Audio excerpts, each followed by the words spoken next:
ఇప్పుడంటూ సినిమాలతో పాటు ఇటు రాజకీయాలను ఆయన తన ప్రయాణాన్ని సాగిస్తున్నారు.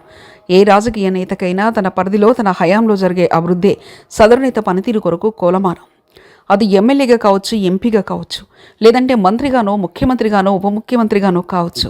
పరిధి మారుతుందే కానీ వారి పరిధిలో వారి హయాంలో జరిగిన అభివృద్ధే వారి పనితీరుకు గీటురాయి. ఈ కొలమాలను ఏపీ డిప్యూటీ సీఎంగా కొనసాగుతున్న పవన్ కళ్యాణ్ బాగానే వంట పట్టించుకున్నారని చెప్పాలి.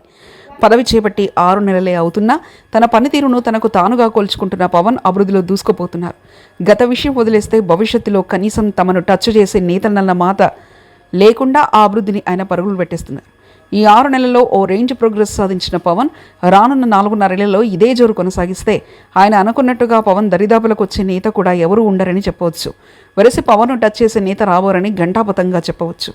అయినా ఈ 6 నెలల కాలంలో పవన్ ఏం చేశారన్న విషయానికి వస్తే డిప్యూటీ సీఎం హోదాలో పంచాయతీరాజ్, గ్రామీణాభివృద్ధి శాఖతో పాటు అటవీ, పర్యావరణ శాఖలను పర్యవేక్షిస్తున్నారు. వీటిలో పల్లె ప్రగతిని బాగా ఫోకస్ చేసిన పవన్ గ్రామాలను అభివృద్ధి చేయడంలో ప్రత్యేక శ్రద్ధ కనబరుస్తున్నారు.